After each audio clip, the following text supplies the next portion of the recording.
I think one of the remarkable things about reading The Lord of the Rings is you go into this world which is, you know, fairy tale. It's dragons and it's trolls and it's hobbits and it's elves. And it's amazing how authentic, genuinely authentic it feels, that you start to believe that it could possibly be history, that somehow Tolkien found some lost parchment and, you know, some secret parchment that we don't know about, that he really took all this from a true historical events. It has that degree of believability about it. I guess the way that we tried to hint at the depth, which is all that the film can really do, was partly in our design process. While we were working on the screenplay, we were able to start a team of people designing. Because the great thing about Tolkien is that all the descriptions of what you need to build are in the book. You don't actually have to wait for the script to finish, unlike you would on a normal movie. I didn't want movie design. I didn't want fantasy movie, Hollywood sort of style of design. I wanted something that felt authentic. I gave a little speech to the design crew very early on, where, and this is a little bit weird, but it was the only way I could really express myself. I said, look, we've been given the job of making The Lord of the Rings, but I want to, from this point on, I want to think that The Lord of the Rings is real, that it was actually history, that these events happened.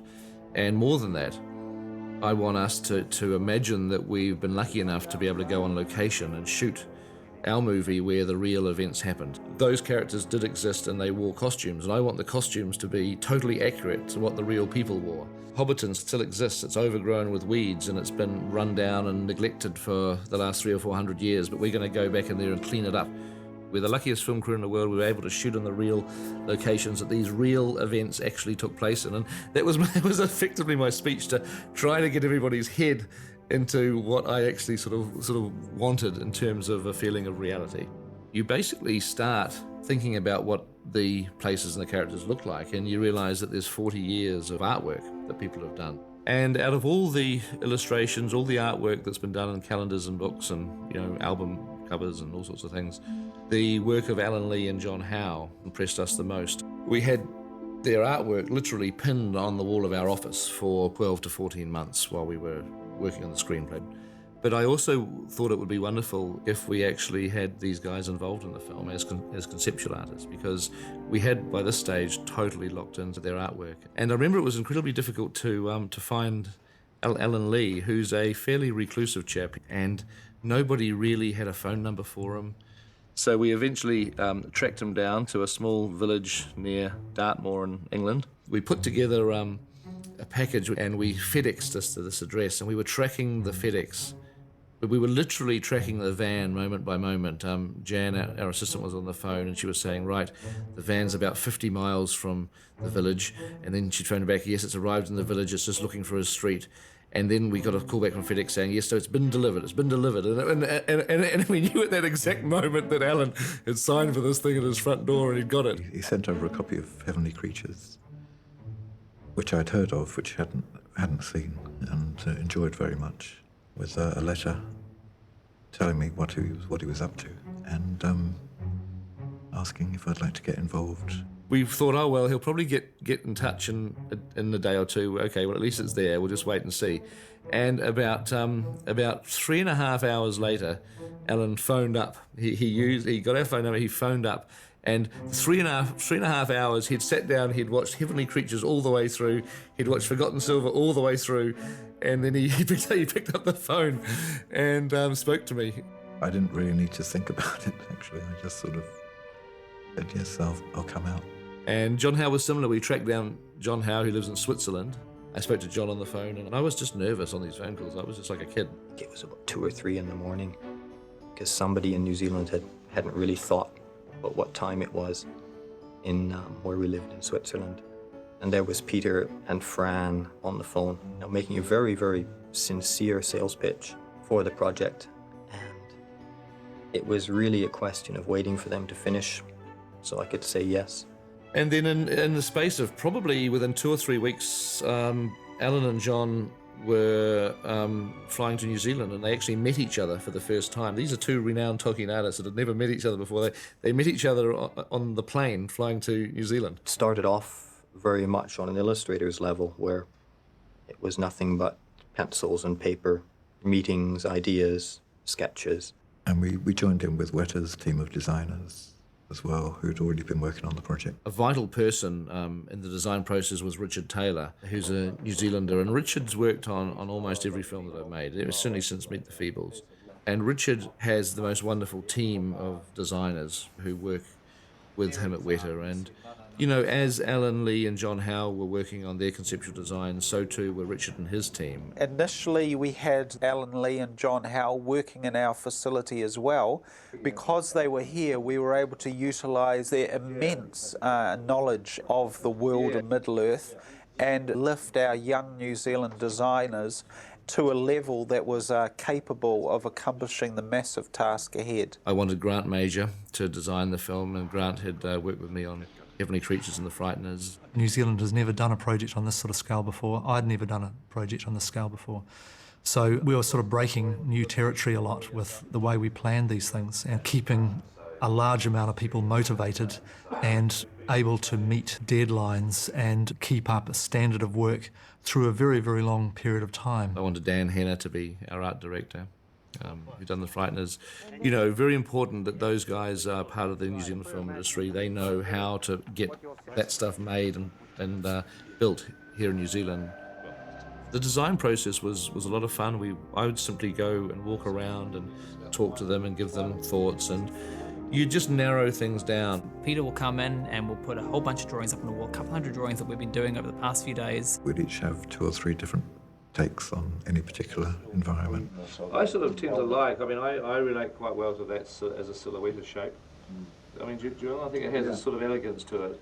We start doing drawings, and we get a little way with the drawings, and then, you know, after based on the feedback that Pete gives us, we start going into sculptures. It was like being in a toy shop, really, and just being able to say, oh, I want one of those and one of those, and let's have 3 of those, and, you know, and being able to sort of work all these designs up. Occasionally you would do a single drawing and Pete would go, that's it, love it, that's great, follow that line. Other times we would put up, in the case of the Urukai, a couple of hundred drawings before we got anywhere near what Pete was actually wanting. You know, Peter's got a very good eye. You know, he knows what he's asked for, and when you've got to give him solid designs. He would always find some positive aspect to everything that was done, but he would also be able to make you feel you weren't quite there yet. And you'd go away thinking to yourself, I've got to get this right. And it was really stimulating, really, really stimulating. And many, many times he pushed Alan and I much, much farther than we would have normally gone on our own in a design process. We tried to give all the different cultures a very distinctive design. We wanted the dwarvish culture to be very, very distinctly different from, the Gondorian or the Elvish. Everything about the way that character's dressed, the way they move, the colours that they wear, the shapes that are on their clothing, on their weaponry, on their armour. We wanted to make it look like you could look at a piece of architecture and tell if it was dwarven or elven immediately just by looking at it. If you looked at a weapon and then you looked at the architecture, you could tell which cultures were the same and which were different. So that meant establishing iconic designs. It's graphic design really at its basic level. Dwarves at a basic level, their shapes are square, they're rigid, they're sturdy, very much like the character of the dwarves. The elven stuff, very lyrical, very beautiful, very sinuous, very elegant. So that kind of thought went into it, and into establishing very clear and identifiable graphic styles for all the different races that would carry through all their design influences. We were also trying to hint at this whole notion of art history. Much of Middle-earth was actually constructed by the Numenorians. So the bones of the architecture of Middle-earth were built by a people who are no longer there. But some hint of this has to come through. The idea of layers of civilization going back over thousands of years, which it's a very hard thing to do in a film or to achieve on a film set. But just by, laying much more design into the development of every part of the film, whether it's props or costumes or armour or buildings, than we'd ever actually really see on film. But its presence would be felt in some sort of strange way. When I first came onto the film, began the same day as Alan Lee and John Howe. I spent the time myself designing from an architectural point of view from the illustrations that John and Alan had done. Some of these were initially made into architectural models. I think we have to be very careful. We have to get rid of some of these little thin, tendrily ones. As Peter agreed with various stages of the design, we called it a lock-off, a PJ lock-off. He would say, yes, okay, proceed. And we would proceed to the next step. We had a little star-shaped stamp made, which had PJ approved on, because these approvals were very, very critical to us. We really weren't able to move on until he had seen and agreed to what we were doing. At about that time, we were having a series of meetings. We were pigeonholing things about what would become sets, what would become part set, part model, and then what would become part set, part model, and part computer graphic extensions. A lot of it was strategic design for how we were going to get to the point where we could start rolling the cameras, and start filming sets. It's a pretty magical vista around here. There's no doubt. It's nice having its own little valley in a way. Yeah. I think we should go and relocate into a couple of other. I remember our first trip to the Hobbiton location, or the potential location at that point, and there was this great moment occurred when Alan Lee and John Howe pulled out their sketch pads. They always went everywhere with pencils and paper. You could sit in that landscape and see Hobbiton, almost as if you could do an overlay in front of your eyes. And Alan and I sat down on the hill above Bag End and started to draw, because there was the perfect landscape for Hobbiton. So we were actually drawing the landscape, but putting the hobbit holes and the gardens and the fields and everything.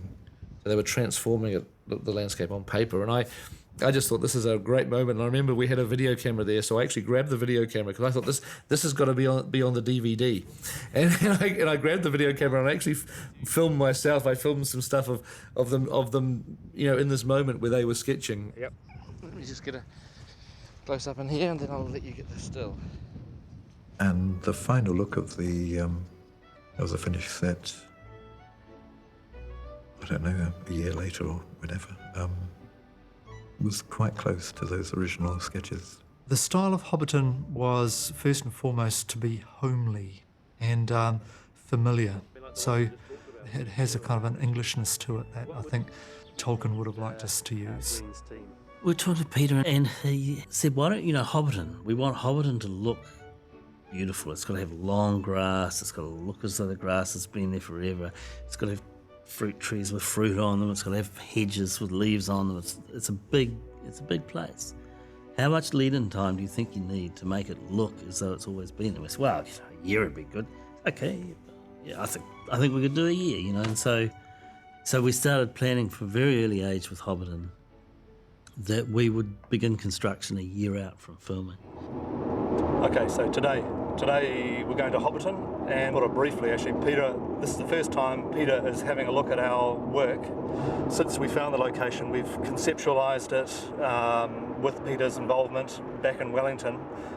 We've had builders up here, landscapers, and the army in here to build roads, and a huge amount of effort and time and money being spent on it without Peter actually having been here to vet it. We've been reporting back to him with as much as we can with photographs and videos and kind of verbal questions and what have you. But this is the first day Peter's actually going to see it, and it's going to be great because he's either going to like it or he's not.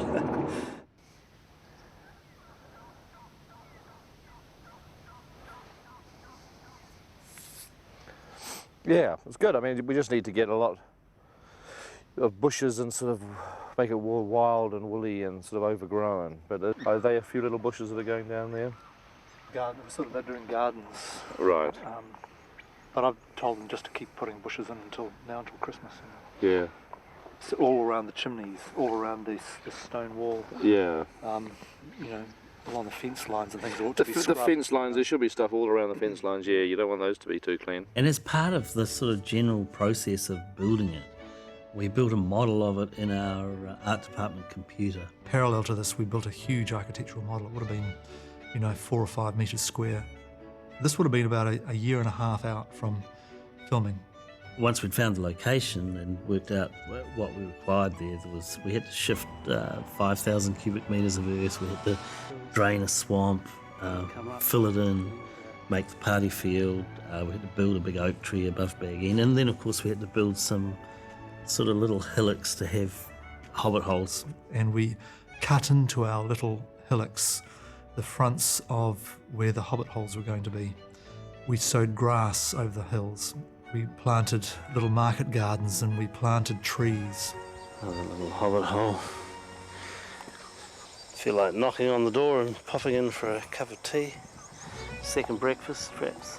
Once all these things had been planted, it was really a matter of keeping it all going, letting nature take its course over the year. It was a very long and organic process, designing and building it, but I'd like to think that the Hobbiton needed that scale of detail to work well.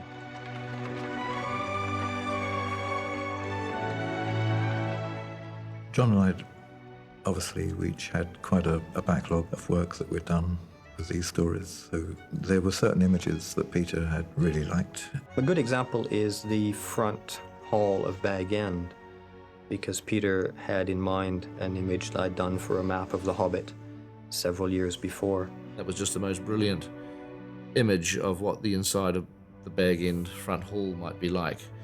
And I basically just said, look, this is what I want in the movie. I've been looking at this picture for like 2 years now, wondering what the rest of Bag End is like.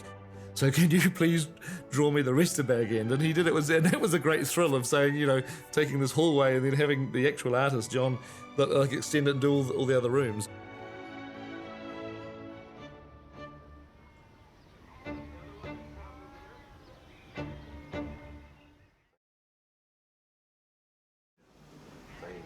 Suggestion of putting something behind. I don't think you'd need to do anything detailed. Wells is a scenic artist, and he's doing the view from Strider's room at the Prancing Pony, and that's the view from the room. Just talking of Bree.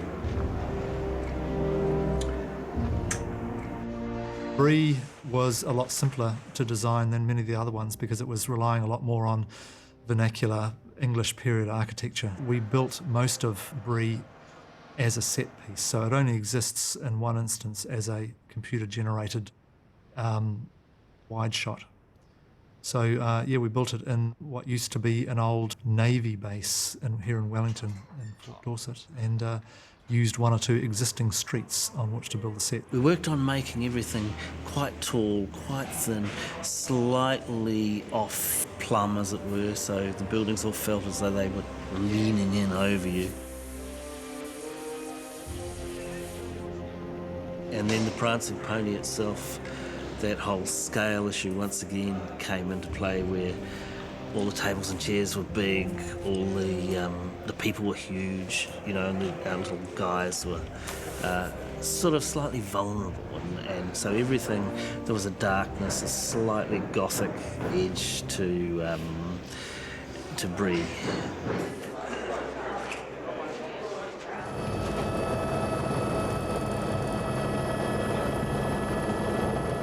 The Weathertop hill was actually quite difficult to find that location. It's described as being a hill like a cone, and the one that we found for the movie actually doesn't quite fit that description, but it's more interesting, and we just thought that this was a wonderful Weathertop. We just had to put ruins on the top of the hill. It's the possible western Weathertop Hollow, and there's the escape vehicle cast on the muddy road.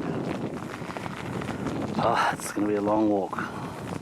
So the ruins and the wide shots are just put in with a computer, but when the hobbits are actually within that circle of ruins, they are in a studio set.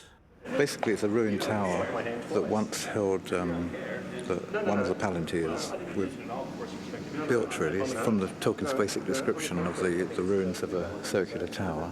We've added these statues, which they're not complete yet. They're going to be more broken down. I've never done this before. And the figures were sculpted by Brigitte, who's one of our very talented sculptors. But as a sculptor, she's probably not the person to be actually attacking them and aging them down.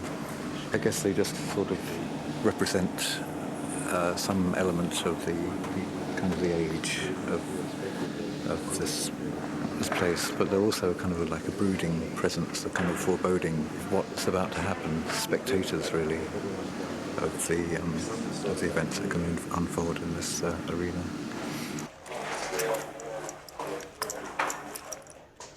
Isengard comes directly from an illustration of Alan's, which Peter loved so much he wanted exactly the same.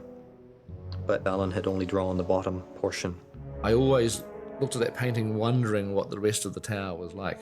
You know, I just wondered how high is it and what's the top of it like, and because it was just such a brilliant painting. And so the day finally arrived, I could say to Alan, can you paint me the rest of the tower? Please, can you show me what the rest of it is like? It is described as being black by Tolkien. So we chose obsidian volcanic glass as the element that had been made from. So we wanted to give it a sharp, blade-like, hard, aggressive quality. We built the structure out of a normal framework and polystyrene, and then we coated it with a hard coat, black hard coat, and then a clear hard coat. So we built up the sort of layers of lacquer, virtually, to give it a depth, so at the pointy edges you could see through it. And then we waxed it, which gave it even more sort of texture to the depth. There was a lot of different elements in that design. You know, everything feels like it belongs in that one place.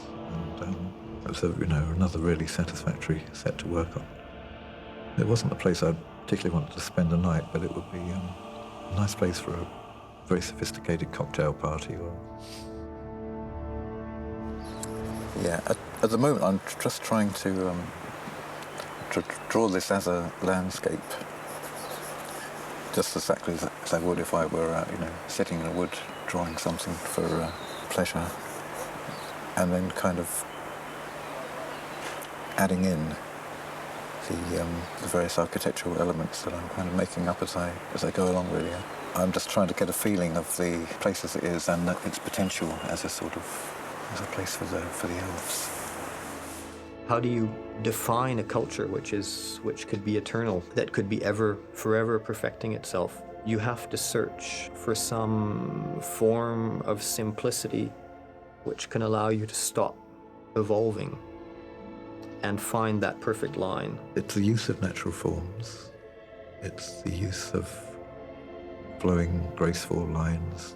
There are kind of elements of Art Nouveau and Celtic design, but it is quite an intuitive, enigmatic thing. It's not something that's easy to kind of pin down.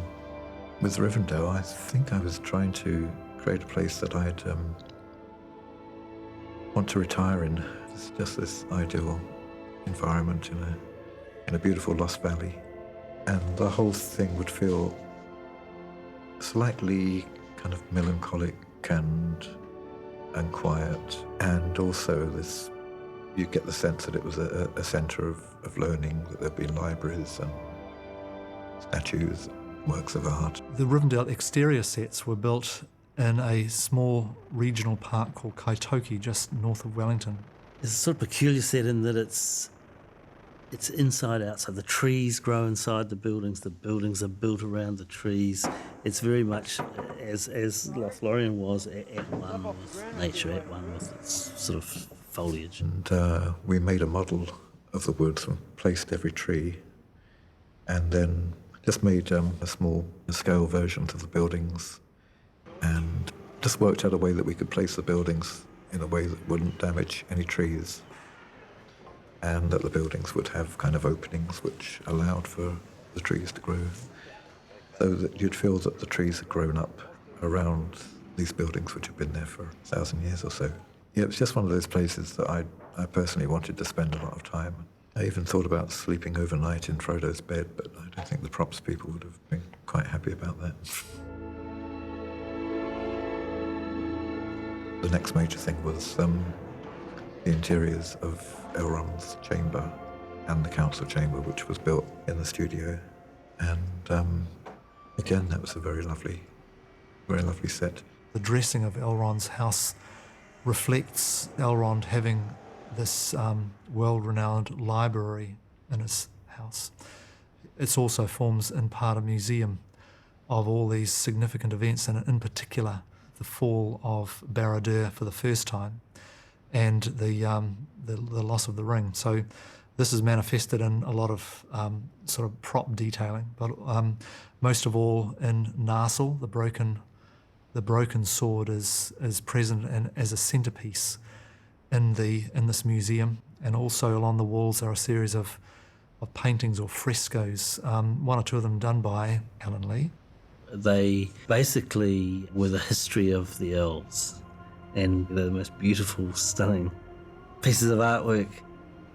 The boats that they arrived in, the making of elven rings. The centerpiece is Sauron smashing Narsil, and then there's various other pieces of elven history on either side.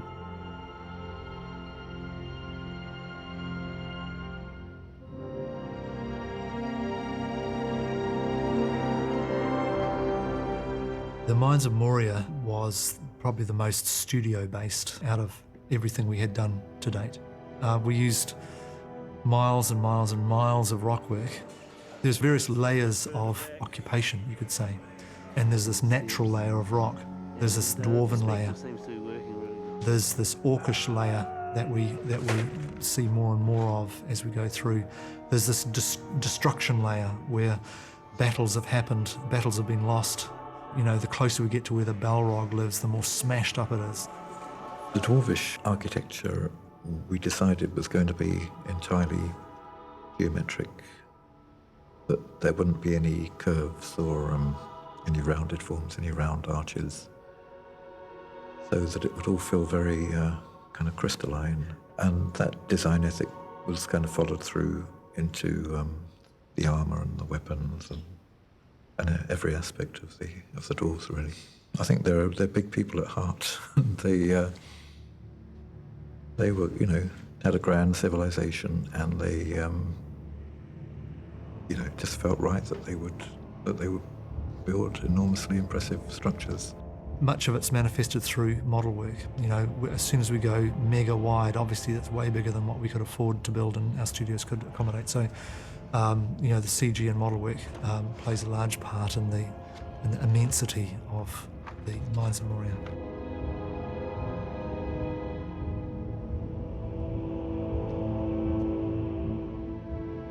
I had drawn the Dwarf chamber before with arches and rounded columns, but thinking in a little bit more detail about ways of distinguishing the dwarves from everyone else. I changed my mind about dwarven architecture after working on this film, and so the Dwarf chamber, which was entirely digitally created, except for a few kind of just the very bottom ends of the pillars, which were kind of set pieces. That was all based on one drawing that I did, which incorporated the pillar designs and the sense of scale that you want to establish in a place like that.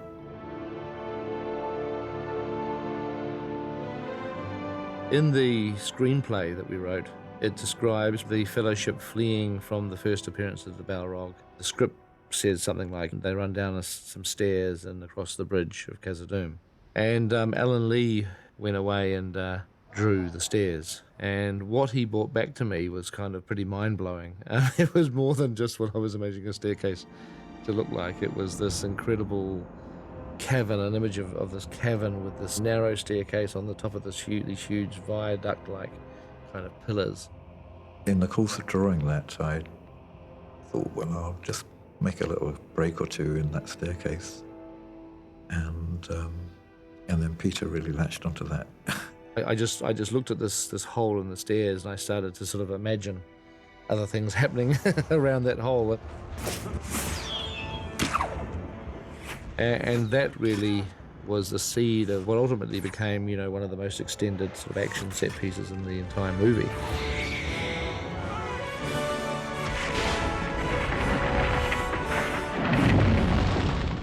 And the script still says to this day, the Fellowship run downstairs towards the bridge. That's all that it says. Over the bridge! High!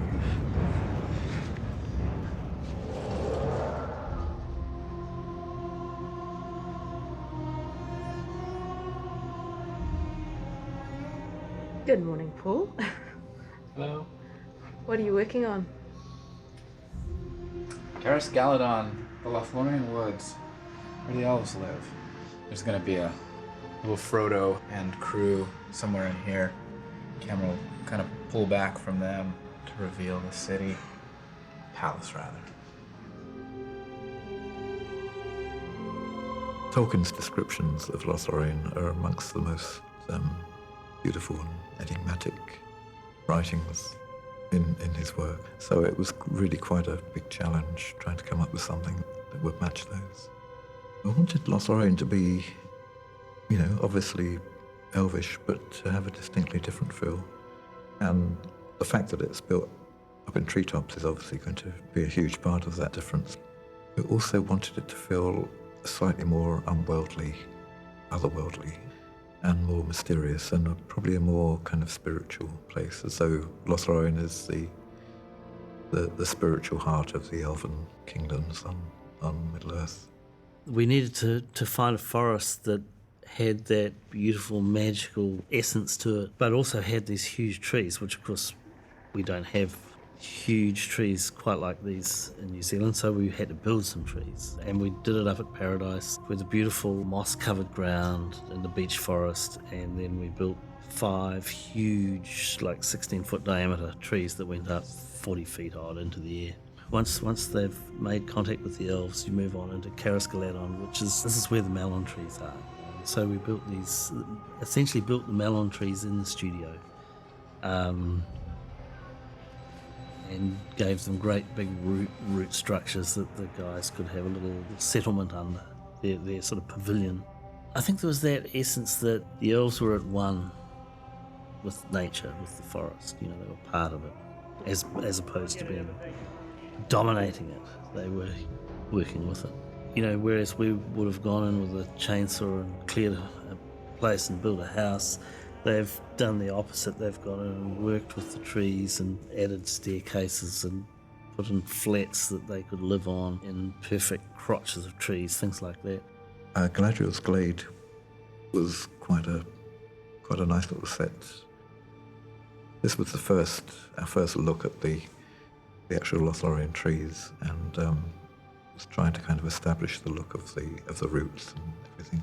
Then follow that through with the design of the plinth and the bowl and the vase, and it was very nice actually seeing that scene coming together.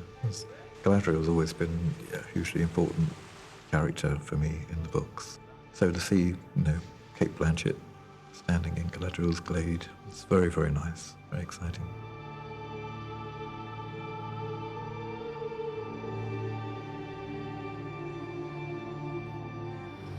We're at the Silverlode Riverbank in Featherston, which is where Galadriel gives all our hobbits and the Fellowship we present as they leave Lothlórien. We built a bit of a malorn tree here, 6 metres high and about 6 metres in diameter, with roots that run out into the lake, so that we can pull up our boats into the roots. To build it, we did a timber frame, put chicken mesh and foil over that with hessian on it, then plastered the whole thing, then given it all a coat of paint in the rain. We've eventually ended up with a really interesting texture there that could look 1,000 years old.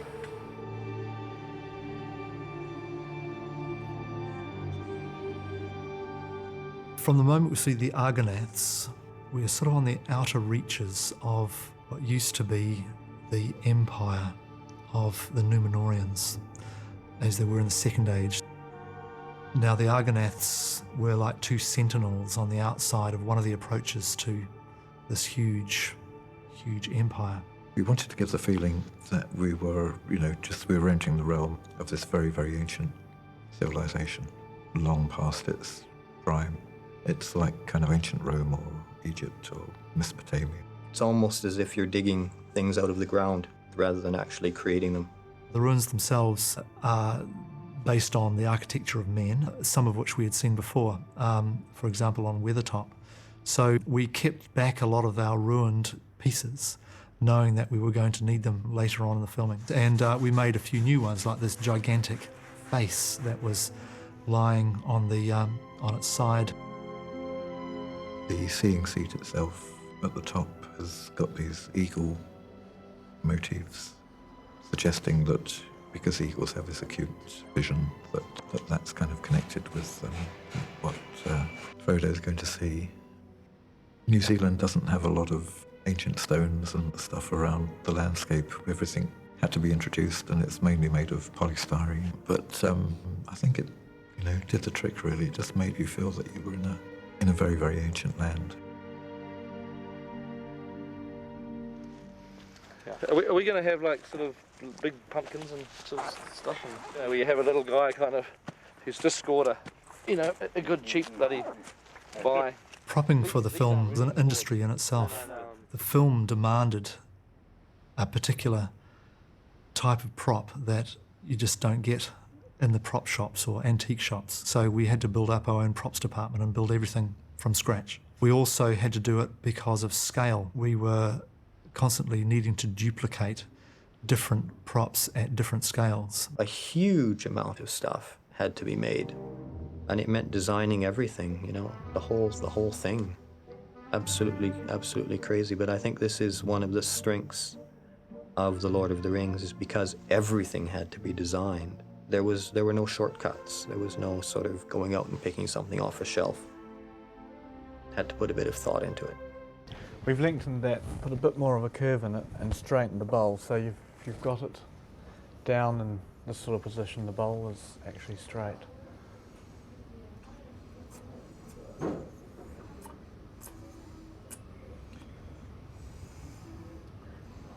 Looks good. Looks good. Every pipe, every chair, every cup, saucer, glass, everything was designed specifically for the film. So we had to make it. We did have to look for people with these sorts of skill bases within the community, people who can make the one ring. Those sorts of things were contracted out to craftspeople, silversmiths, art makers, saddlery makers. We got a glass blower and we got some furniture makers and some wood carvers, a chap who could make clay pipes, coopers to make barrels and buckets, wheelwrights to make wheels for wagons. It starts off at the conceptual area, but it works right through down to the ground level. Guy who's applying the aging to a wooden bucket to make it look as though it's carried water for 300 years, Yeah, just doing these little buttons that in 2 scales for this chest here. It's little babies, and getting them exactly the same. And finding these sorts of people who are willing to work day and night for a year, 2 years, to make the amount of props we needed was huge. As a props department, art department, we took responsibility for the ring. Had it made by an absolutely wonderful master silversmith, goldsmith, Jens Hansen. Something like 15 rings made of that sort of vaguely fell into the description that Peter had given and Tolkien had obviously written about. So Rick Porras, our co-producer, was there during one of these discussions one day about the ring. And the next day we ended up shooting this little sequence where we all sort of play these different characters, and we needed a prop, so I pulled off my wedding ring. And action. Frodo!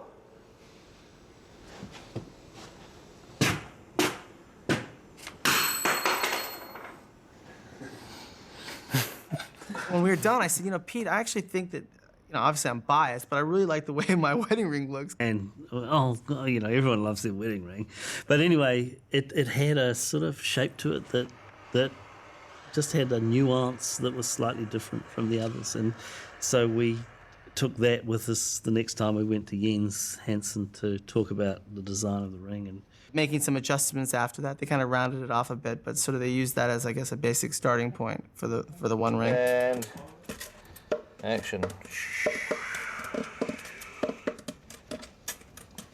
It's been a huge kind of collaborative process all the way through, and there hasn't been a great kind of division of your labour, and so you've had people who might have been brought on as painters who suddenly find themselves sculpting or kind of hammering stuff together. And so I've done, my share of kind of heaving props around and gardening, pushing wheelbarrows full of gravel. The film was epic in every sense of the word. There was 3,000 people in the crew, 300 people in the art department. Everyone was dedicated to what they were doing, even if they weren't great Tolkien fans before they started working on the picture. They took it on board, they lived with it, they became part of Middle-earth. So much more went into making this movie than can ever appear in the movie itself. That was the aim right from the beginning, to create a world that you felt had been in existence for hundreds of thousands of years. Being able to think of it and see it as something that is real certainly made it real. And now it does exist, it does exist somewhere.